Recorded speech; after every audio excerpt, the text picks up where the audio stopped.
Hello and welcome back to the live coverage of the Last Chance qualifier here for the Lost Boys Invitational brought to you by TCGplayer.com. I'm Tandy, joined by Bomat. Say hi, Bomat. Hi, Matt. And we have 2 rounds in the books. Our third round is a heater. Bomat, why don't you give us a rundown of the 2 players who are going to be battling on camera this round and what they're playing? All right, we've seen him a couple times now. Kyle Schreiner, aka Jeebus, playing Amber Sapphire, is going to be up against Kurt Spice, who we saw in round one playing Amber Steel. Mm-hmm. All right. Well, these 2 players are some of the best in the event, in my opinion. It's going to be a nice match to watch. So they're waiting on us. Let's go and head on down to the feature match area and let these players begin. Jeebus is on that Sapphire Amber deck, more mid-rangey than normal. The normal Amber decks, but looking quite good, all things considered. And here we go. We're underway. Going to start with inking a Simba, no 1-drop, and pass back Kurt's way. Now, we have not seen turn one drops from many players so far. Kurt does have one. Yeah, Stitch New Dog going to threaten a shifted Rockstar pretty early. Kurt's hand doesn't look great, if you ask me. A couple of uninkables kind of throwing a gum in the works, but we'll see if he's able to curve out naturally. And we have a turn to Lantern from Kyle, and we have the 1-drop. So he's purposely not playing that 1-drop. Absolutely. Right? And then once he needs to challenge, he plays it off the Lantern. This is nice sequencing from Kyle, and we finally got the answer we were looking for. Here's a Lantern from Kurt, but doesn't look like we have a play, and both players jockeying for Rockstar supremacy. We'll see who gets it down first. And this is, something we don't see necessarily all the time is Lantern and Amber Steel. But both Kyle and Kurt deciding they like Lantern, at least a couple copies. Looks like I like it way better in Kyle's deck. looks like 4 for both players actually. Okay. I mean, look, people really like accelerating into big baddies, and Yeah. Lantern's a way to do that while also giving you a 1-cost rebate sometimes. So I like it. Here's a hard cast Be Our Guest. We're going to find Maleficent 5. We're going to see if Jeebus has any other play this turn other than Ink. And we're going to pass it back. And you mentioned maybe not seeing a lot of ink in Kurt's hand, although it looks like just the whole new world that's uninkable. But there is a lot of power. There's at least 2 copies of Giant Fairy, and Kurt now deciding whether he wants to set up the shift with Tinkerbell Tiny Tactician or start drawing cards with Ariel. Gonna go for Ariel as the ink, and it looks like we're gonna play Tinkerbell Tiny Tactician for the shift target next turn, and no quest for Kurt. And we're gonna go back Kyle's way. Kyle and Kurt both, I'm sure, with Rapunzel on the brain, neither wants to open themselves up to being challenged at all, but also both with Stitch Rockstar in their deck, and they don't want their little Lilo or their little Stitch new dog to get beat up. Right, and that's why this play surprised me from Kurt a little. We've already seen, not a preference for questing out of Kyle. That Stitch has just sat there a couple turns. So not taking the opportunity to get some card advantage with Ariel, and we see a second Ariel hitting the Inkwell is a little surprising to me. Holding on to a Stitch New Dog, it seems like on purpose in order to just flood the board. We're going to go ahead and empty our hand and play a whole new world, and we're going to draw 7. What a sequence from Kurt. And I mean, maybe that was the money right there. It looked pretty good to me. So this was the plan all along. This is what all of Kurt's plays have been leading up for, right? Yeah. Playing out those aerials would lead to, maybe a little weaker of a board, though it would be able to sing a whole new world. So now Kurt is sitting on a strong board position, +7 cards, and forced Kyle to discard a few, giving a little bit of an advantage for this whole new world. Yeah, I mean, there's a lot of virtual and actual card advantage going on both sides, where you're exchanging 1 card for the price of plus some resources for 2 or 3. And Whole New World kind of breaks that trading paradigm because you're more interested in going empty and making maybe 2-for-1 bad trades so that you can empty your hand faster than your opponent to play that explosive draw 7 quicker. And that's kind of the virtue of Lantern here. It did let Kurt empty his hand more quickly than an Amber Steel deck without Lantern might have been able to. All right, here's another Lantern for Kyle. Jeebus going to play a Mickey Mouse Detective here and put something into the Inkwell. We have the ability to play 2 more ink worth of stuff. We're going to go questing for 4, leaving ourselves... Oh, no, sorry, we're not questing. We are challenging. Getting this Tinkerbell Giant Fairy off the table, leaving our Maleficent still active in play. It will obviously trade off for one of the dogs or maybe another Tinkerbell activation, but you have to challenge what's in play. Right. And we saw this giant fairy never challenged anything, but it did two things. It sang a whole new world, a turn ahead of schedule at least, and it dealt a lot of damage, kind of defensively to this Stitch and this Maleficent. Now one of these Stitches or some other incidental damage source is going to be able to take down the Maleficent, and that was all because the giant fairy is just so threatening if you let it go for a turn. All right, here's the Rockstar from Kurt, and that's going to have shift and be able to quest this turn. We're going to play a Simba Bodyguard and draw a card. Do we have a 1-drop? We do. There's a hook hanging out. And as long as we have an ink to play, we can play that hook and draw a card as well. I wouldn't be surprised to see a trade from the new dog sitting in play with the Maleficent, and then maybe even a quest for 3 with the Stitch Rockstar that's in play, since there aren't very many rush characters in Kyle Schreiner's deck. And yeah, this is a pretty good position. We've already started set 2 spoilers, which means set 1 is kind of nearing the end of its lifespan, which means that we're seeing mature deck lists at this point in time, right? These players, Amber Sapphire has kind of emerged as maybe the third big player in this metagame. You got to turn on the not safe for work filter if you're going to search for mature deck lists. I'm sorry. I don't know where to go from there. Sorry. All right, here's a Let It Go. Stitch and New Dog and Rockstar both go to the Inkwell. And we're going to still play even more. We got the lanterns going off, and we're going to Hades back something. What do we got? We discarded a bunch. Probably Carefree Surfer to draw 2. There it is. Mickey Mouse can attack for 1, but I feel like that's pretty weak. We're going to quest for 1 instead. Back Kurt's way. And Kyle kind of built up an ink advantage with this extra lantern and the Mickey, but kind of gives that right back to Kurt with a Let It Go on a shifted character, which is never something you want to do, but that's the kind of position Rockstar puts you in. And there's a Captain Hook Forceful Duelist and Stitch Carefree Surfer right off the bat to draw 2 more cards for Kurt. Answering the removal spell with a whole new dominant board position, right? That's kind of the thing you got to do, right? You always got to be challenging, clearing your opponent's side while progressing yours as best, to the best of your ability. And then once you have a stranglehold, then you start questing. That's the general play pattern, and right. Some of the aggressive decks throw it out the window by just playing out a handful of cheap things and then questing and throwing things away using big refreshes like Rockstar and Whole New World. But for the most part, the game functions in that engine in that way, where it's always jockeying for position, and questing is like the last thing you do.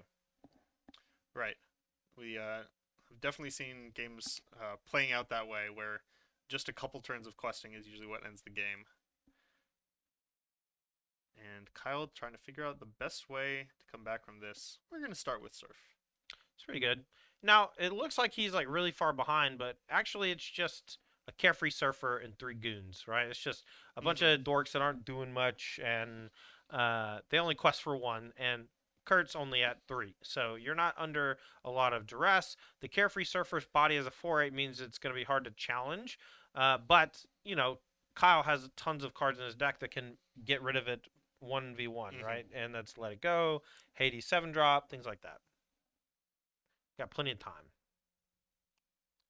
Plenty of time, but also Amber Sapphire as a color combination is a little weaker to these board flooding strategies if Kurt's able to, set that up without sweepers like Grab Your Sword or Tinkerbell. Right, but this was a game where Kurt emptied his hand and played a wheel on 4, and Jeebus still had 4 cards in hand, and Jeebus is not dead. Yeah. I think that's a testament to how resilient this Amber Sapphire deck's been, and in large part it's been due to Lantern and that acceleration that also allows them to play those cheap characters, right?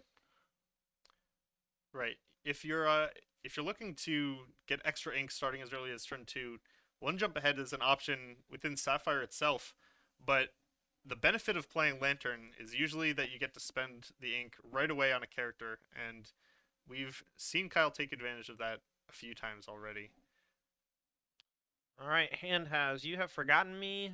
Number of other haymakers. We'll see what the sequence is going to be. I see a lot of Sapphire cards over there on Kyle's side. I'm not sure exactly if it's the Maleficent characters, Let It Go, or what. We've got to get a better idea in a moment. I think it's Let It Go, At just a least bunch two of Let It copies. Go. So choosing even not to play Let It Go last turn, and now maybe going to fire at least one off, but maybe two. We're going to go ahead and trade for the Simba, and now we have 4 strength, Stitch, Carefree Surfer, 8 willpower. What a chonker. Yeah, these forceful duelists on the other side are kind of trying to keep that in check. Like a fairly low resource way to deal with a Stitch once it turns sideways. Ooh, but Yeah, now looks like we're just going to double Let It Go, one with a song and one with a hard cast, and we're going to play a Maleficent as well that can quest for 3 and going to go back Kurt Spy's way. Doesn't have an answer to the Carefree Surfer on the table, but might have one in hand. I see a couple of hooks hanging out. There's a shift. and that was what we call tempo from Kyle, right? So the benefit of singing in one fell swoop was able to develop his board while clearing most of the threats from Kurtz. Yeah, and use a Rapunzel to refresh as well, so able to reduce a lot of the damage that's on that shifted hook. Can use the hook that's in play to finish off the Carefree Surfer just for 3 damage, or maybe even shift another big hook onto it and just go ahead and finish it off with tempo. Shuffling through a full grip here, and kind of seeing a Smash is one of the cards that you get when you're in Steel.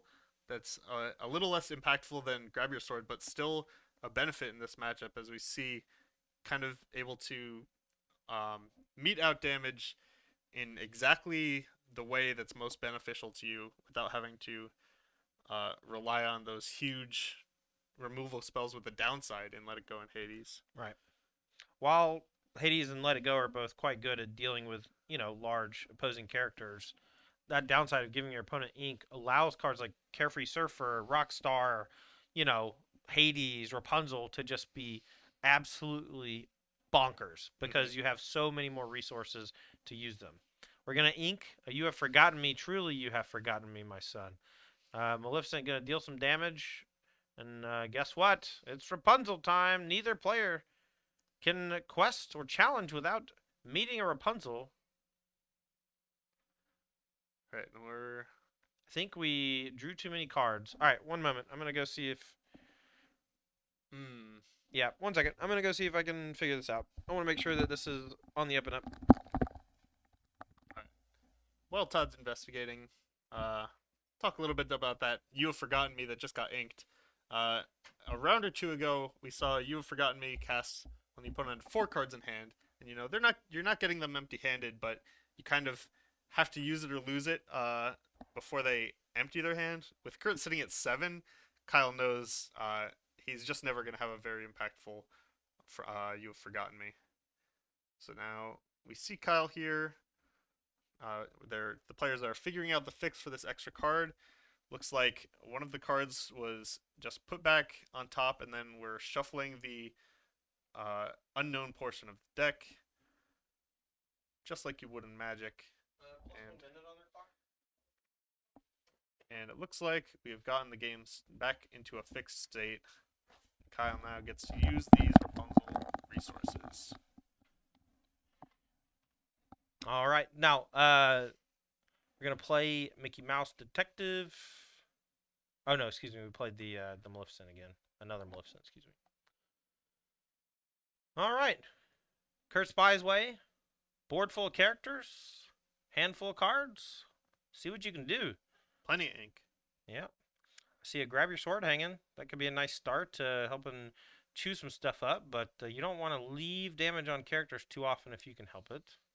Here's Tinkerbell, Giant Fairy. Let's get that bad one on the screen. Tinkerbell Giant Fairy costs 6 from Steel. It has Shift for 4. When it comes into play, it deals 1 damage to all the opposing characters. And when it banishes an opposing character in combat, it gets to deal 2 damage to another character. It itself is the aggro killer, we call it. And it's one of the strongest cards in the game, if not the strongest defense measure available. You can shift it early, like we saw Kurt Spies do earlier, and Sing a Whole New World. You can also utilize it along with Grab Your Sword and other things to do massive area of effect damage to all your opponent's characters.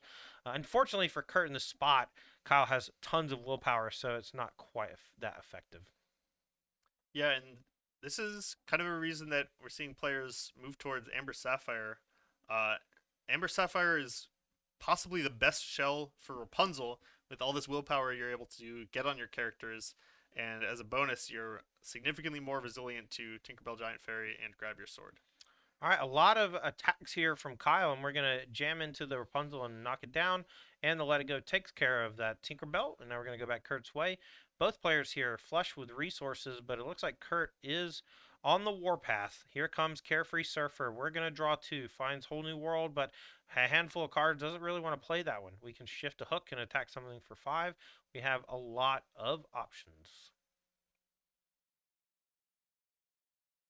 Oh, Kurt's an old school SEG tour grinder. Oh yeah. Yeah, he's a very strong Magic player, and seeing him play Lorcana and play well does not surprise me in the slightest. Mm. All right, we're gonna do a lot of trading, singing, grab your sword, and now the board for Kyle is shrunk down to just a Maleficent 5-drop from Sapphire, sitting around with some damage on it. We'll see if Kyle has a punish here with another Rapunzel or something similar.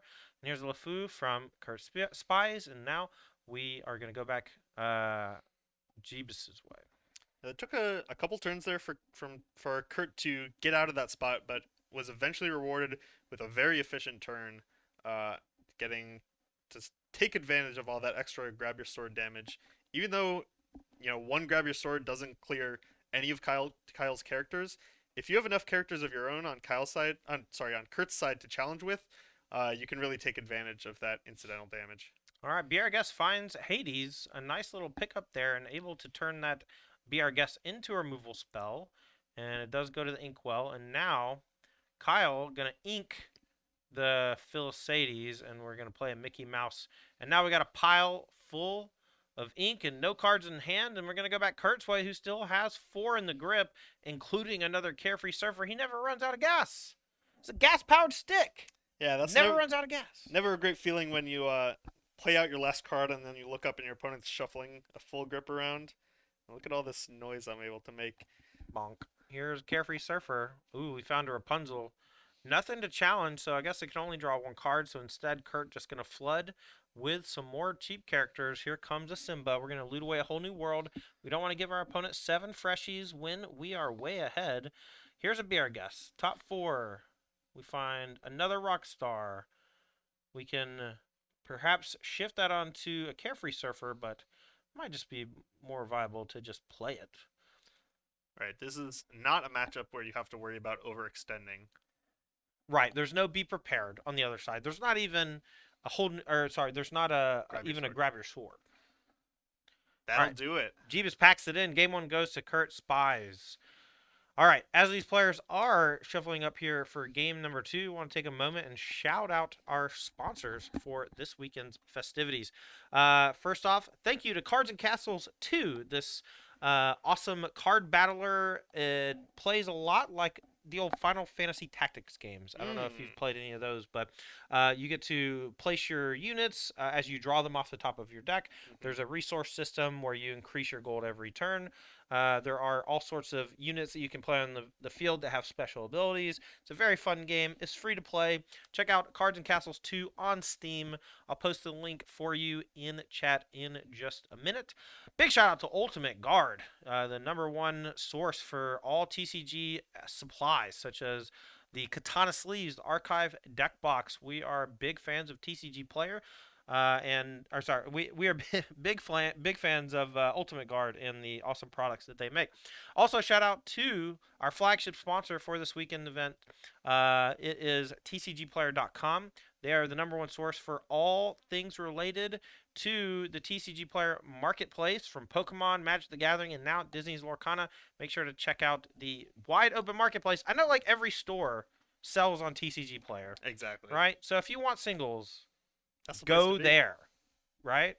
It's a no-brainer, folks. TTGplayer.com. Big shout out to our sponsors. Thank you so much for helping us put on the Lost Boys Lorcana Invitational, hosted by Apex Games here in Caldwell, Ohio. Tomorrow's event features 12 stone cold killers from the Magic the Gathering community and 4 qualified players who have played on our events here at the Apex Gaming home store.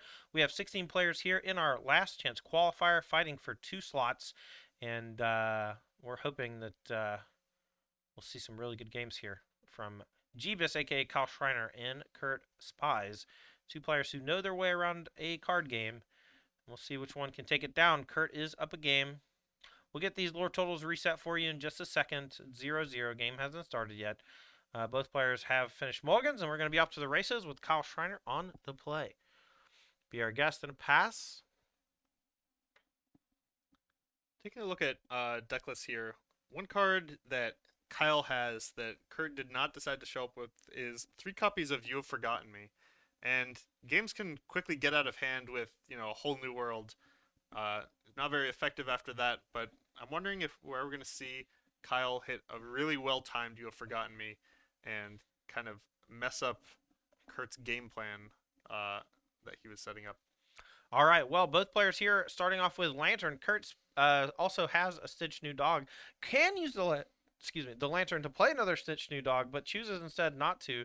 My guess, needs it for ink. Absolutely. That's the kind of play I love to see.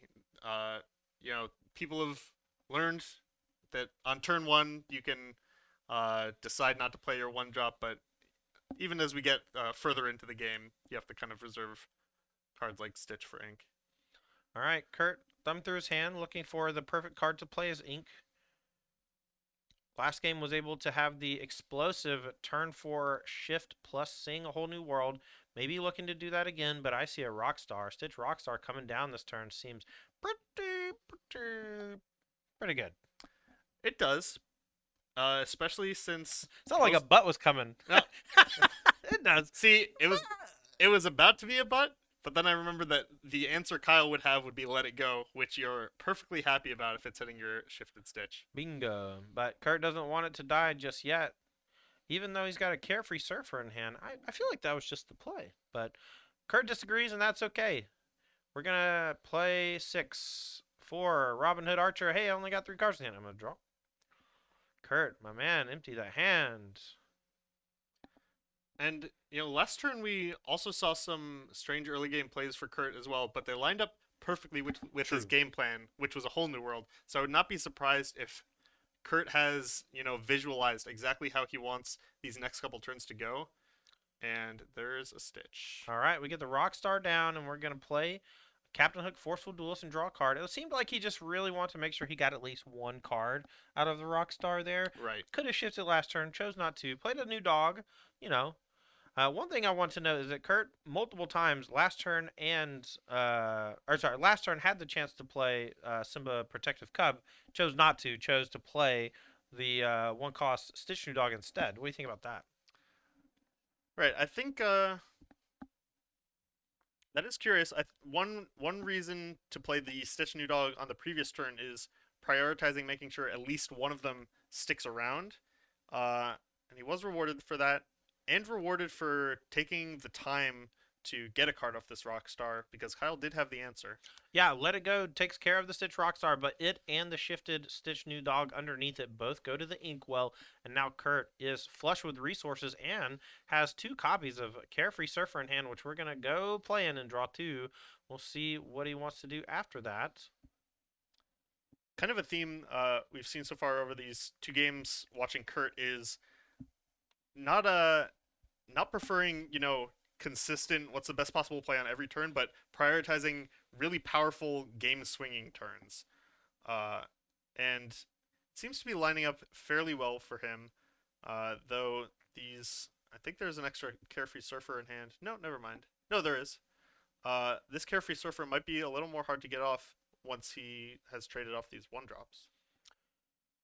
Well, Carefree Surfer always had trouble getting off that surfboard, right? That was the whole point Yeah, in the movie. can't be in the water. Yeah. Oh, I forgot he couldn't be in the water. What Yeah. happens when he's in the water? He just melts? Oh, he just hates it. Oh, I see. Nothing too gruesome. Yeah. Here's a Carefree Surfer from Kyle. That seems to be the MVP of this matchup. Both players coming with a bunch. And with Lantern, it makes a lot of sense. And we're going to just empty our hand here as Kurt. We're going to play a Simba, Protective Cub, and another Carefree Surfer and draw 2. Whatever you were talking about last turn, don't worry about that. He's got it covered. Kurt's on top of things. Kurt probably just going to win the whole thing. Look at him. I would not be surprised. Look, just look at him. We've had questions about Kurt's plays, but then a turn or two later, he just ends up in a great position.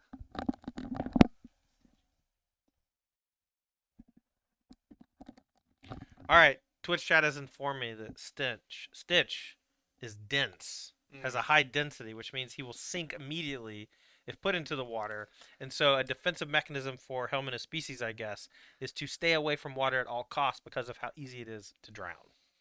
Okay, sure, but I think you can translate that just as well into he really hates this stuff. He really hates water. There's that he really scene. hates this stuff. As soon as he ends up in Hawaii, it starts raining. You remember he starts trying to fire at the raindrops. Yeah.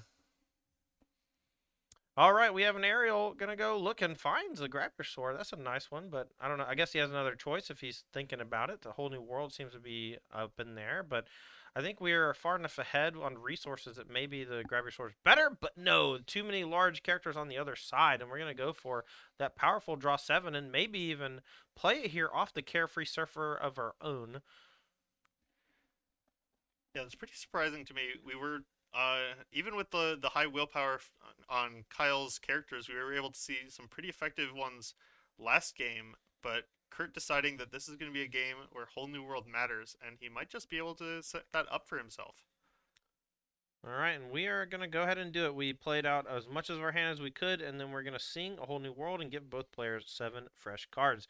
Jeebus going to be the first to mark it, and he's currently ahead on lore, and I would argue a little bit ahead on board, too. So it'll be interesting to see just how Kurt comes back into this one, but it's certainly possible. This Amber Steel Stitch Blitz deck is just so raw powerful and has so many ways to punish your opponent, from singing Grab Your Swords to shifting and rushing and challenging and blah blah blah.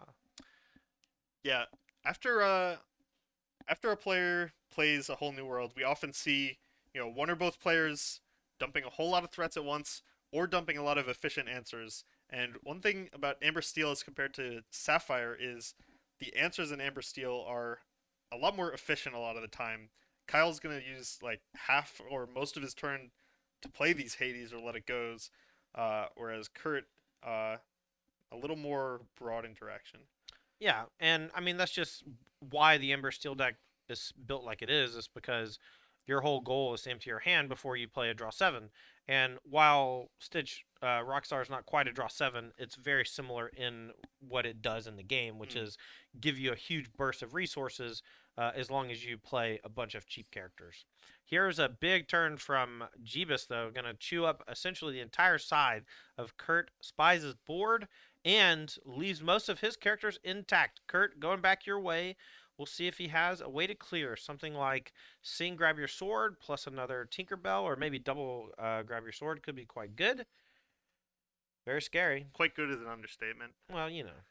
But that's only if Kurt has the Grab Your Sword, which I don't think he does. Yeah, that's fair. He chose to get the draw 7 last turn, kind of used his cards in a not so great way, but then was able to draw 7. Doesn't quite find the way out, but maybe has enough to get back in. The problem is that Kyle's basically going to be able to quest for, I don't know, 10 next turn or something, which is quite a lot. And he has a Gripful still to redeploy. And anything that's left unkilled, he has Rapunzel at the ready to heal and just draw a ton more cards. I would not be surprised at this point to see Kurt just play A Whole New World, wield both characters, because Grab Your Sword is just so game swinging at this point. I wonder if he's prepared to do that. Yeah, he Here it does. goes. Wow, good call. So we're gonna draw 7, and we're looking for more area of effect damage. We found Boom. it. Grab your sword, so we can play that. That'll kill Hades. Stitch Carefree Surfer ×2. Both Mickey Mice and board clear against board clear, and now Kyle Shriner, aka Jeebus, is left with just one Hades versus these two characters from Kurt. Both players though full grip, and so it's just back and forth. It's a nice little fun back and forth we're having. You could call it that. But now we're gonna really get to the point where, like I said, Kyle's answers being less efficient. Kurt's turn was enormous, and Kyle's just kind of be going to be trading a Hades for this Rockstar. Ariel. Did I say Rockstar? Yeah, it's fine. All right. That's basically what's going to happen next turn. But with 7 fresh cards and an 8th to go, Jeebus has plenty of options. And we saw him just the previous turn chew up 4 or 5 characters. And now it's just time to redeploy. We've been given fresh resources and we must use them. If you're Kurt, you have to be pretty happy about casting essentially back-to-back draw 7s. And your opponent discarded 4+ both times, right? Right. You know, on card economy, the second whole new world was not great. Kurt probably discarded 5 or 6 cards. Right. But just the quality of the grab your sword at that point in time, meant he really prioritized it, and he found it off. And it was so good.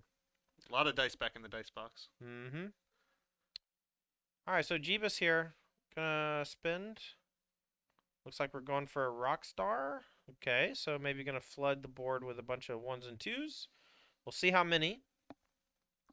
It really can't be that many, right? Because with exerted characters, you're feeling very vulnerable to this Tinkerbell. So if your plan is to flood the board here, you're really looking for a Let It Go that you can sing, or else Kurt's just gonna have too easy of a job cleaning up Kyle's board.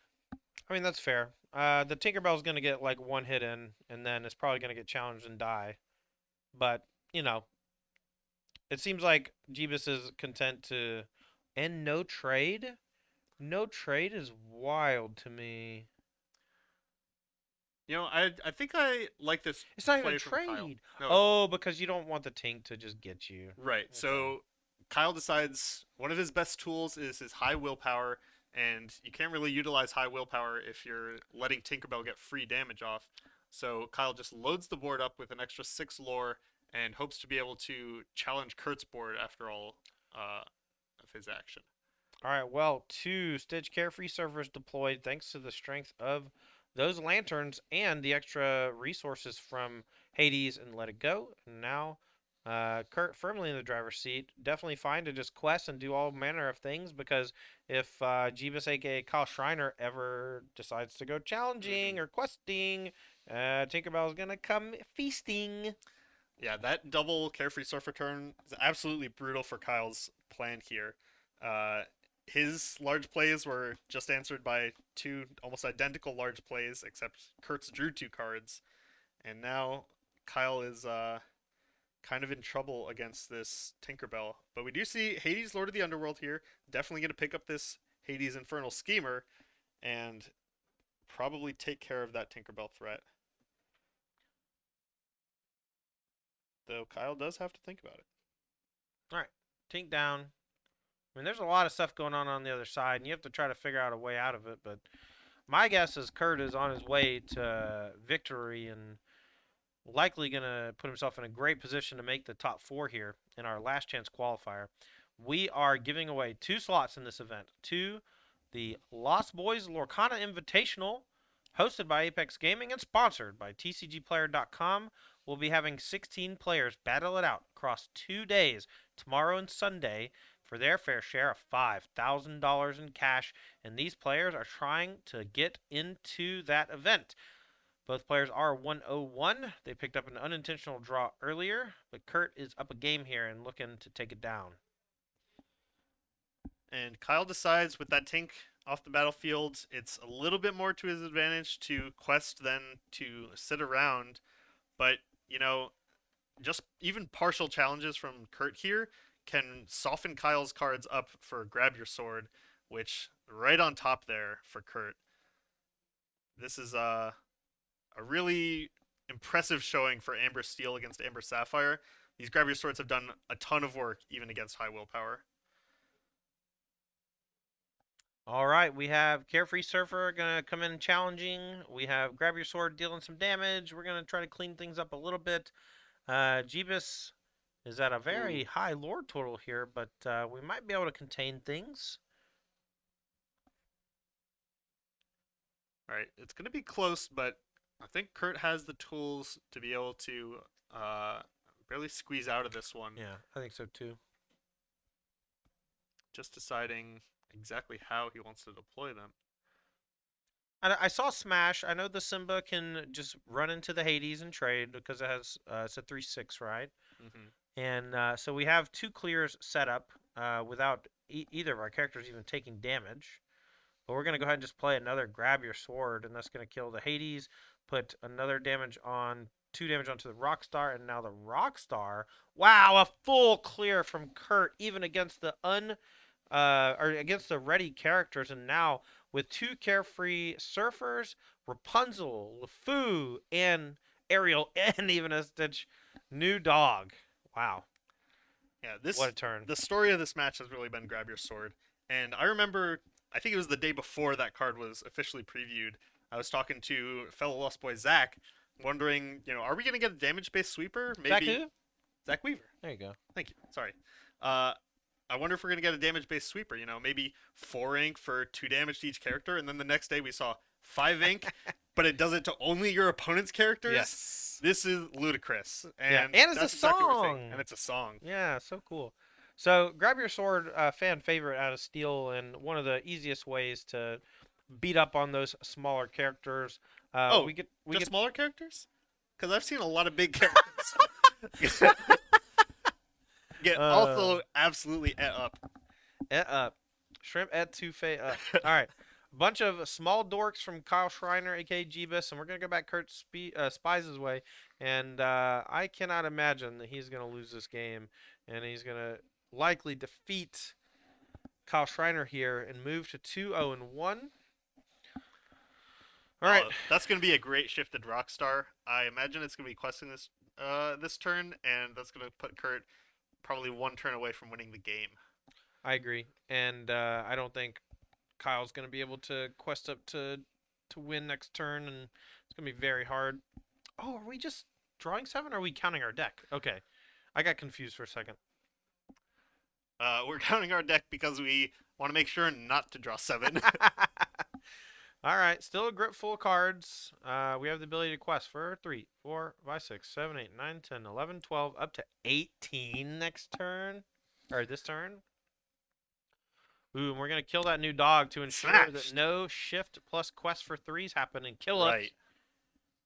Found the line of how to lose and prevented it. Exactly. That's an important skill. Yeah, it makes champions. All right, another Rockstar. Now, how many are we doing? 2, 4, 6, 8, 9, 10, 12. Good God. Okay, 18 to 13. A year ago, Jeebus. Check. Check. And what's Kyle looking for here? 2 more Hades. I think we've played 3 or 4, but 2 more Hades. Yeah. Not quite. All right. Looks like that's going to do it. We do have a couple Be Our Guests, but I don't see anything. There's no Be Prepared. There's no AoE effects like Grab Your Swords. So, but that's one of the reasons why Stitch Blitz is so powerful. It just overwhelms opponents. It swarms them. That's the Blitz factor.